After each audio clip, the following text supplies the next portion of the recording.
Hi, welcome back to your 7-day property preservation success kit, day 4.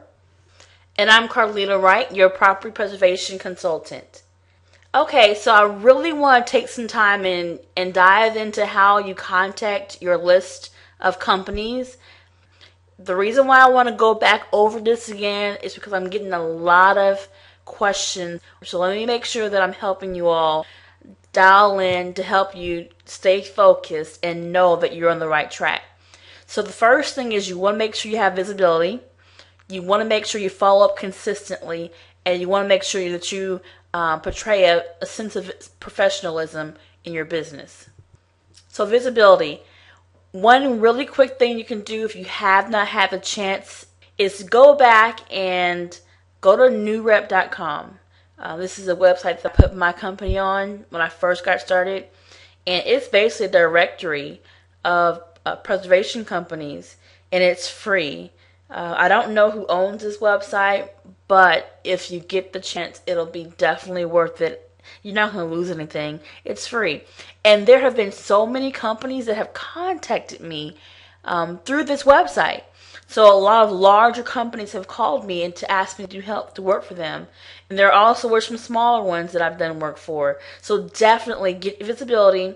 Go to this website and put your information in, because you will get calls. It may not be now, maybe 2-3 months from now, but just know that having that there is going to help you. You never know who needs help. And even from my own experience, when I had work orders that I sent out to different contractors and they did not come back in time, or they weren't able to get completed in time, and I was pressed for time, I go to websites like these and solicit other companies to ask for their help. I'm telling you, it helps a lot. So definitely make sure you go to this website, put your information in. You never know who will contact you to do some jobs. And if you're new, you may get a company that asks for your help. That at least will give you some experience in how to do the jobs. So you're not wasting time, but you are progressing or gaining experience. So also, just remember as we go through here, if you want to add jobs to your business or work orders to your business, you have got to remain consistent. I talked about day 1. You have to have a spirit of consistency. And I'm going to go through exactly what I did when I built my business and how it's going to help you. So something that I was consistent on, I created a schedule. And in doing that, I made sure I stuck to it. And I will show you that I also had an email trail that I created, and I kept that email trail saved in my email addresses. And for any email that I sent out to different companies, soliciting to be added to their list of vendors or to be added as a contractor, I made sure that I titled that email vendor application or vendor application and then my name or business's name. I would even put pending vendor application if it was a follow-up. But no matter what you put, just make sure you put those words vendor application. That way they know that you are applying to work with them. I think it makes it very easy for the reader to know exactly what that's for, what that email is about. And I think it's good practice to put your name there. That way they don't have to go back and search it. If they have to do a quick glance, they know exactly who they're contacting or who they're going to be opening application up with just by the subject title of the email. So make sure that by default, if nothing else, vendor application - your name, and it definitely will help. And another thing that I did for consistency, not only did I send out emails, but I was also open to work with those smaller preservation companies. I know, we're in it for the money, but when you are starting out, it won't hurt rather, every once in a while to do jobs for smaller companies, because sometimes these companies have overflow. They've accepted too many work orders and they can't get done, and you can go ahead and grab up those excess work orders and get them complete for them. So what I did, I went back through my emails and pulled out an email that I sent to a company, and I'm going to kind of walk you through what I did to help you understand the consistency that helped drive the results that I was able to get. So here's a company that I emailed. I gave them all my information, my name, my title, my company's name, the website. At the time when I started in 2009, I did not have a website, but I did give them my address, my cell phone number, business phone number, email address, my business license, ID, years in service, and they were able to understand from one glance who I was. And when I got all the information, whenever I sent a company something, I put it in a Rolodex. I found their name. So I had several companies that I would solicit to. And I put them all in Rolodex, and then I would put pending. Or I would have some type of labeling so that I know who accepted me and who was pending.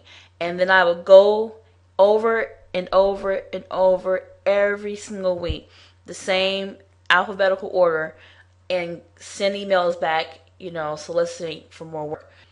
So continuing on, not only did I give them my email address, my phone number, my contact information, and put that in Rolodex, I also gave them my insurance information, the liability limits that I had, my policy number, and the experience that I had. Now, when I first got started, I didn't have any experience. I'm gonna be honest, I did not have any experience, but I knew if they would give me a chance, I could figure it out. And a lot of things that I did start off with, I knew that I could either outsource what I didn't know, or I knew that I could do it. Like, for example, changing locks, rekeying a door, or removing trash, cutting grass. Those are things that I knew that I could do. Now, as far as mold removal, I knew that I didn't have the specialty to get that done, but I knew where to get it. I knew that if they gave me a job, I would definitely find someone who could do it for me. Same thing with carpet installation. I don't know how to put in carpet, but I know Home Depot does. Knowing that, I could probably find someone who could put it in for me. I have family members who have contractor friends that I was able to use that were on standby for my business. So I was not without resources. I was ingenious enough to know that I can't work my business in a bubble, that I have to reach out to people and pull people into my world to help me build my business. Same thing with floor tiles and repair and installation, drywall. So the experience that I put under, or things I put under for experience, basically for me, I had to be skillful enough to understand that experience for me was the experience to get it done. And then for references, I just told them I didn't have any business, but I was a brand new business. I didn't have any references as far as business references pertaining to this industry.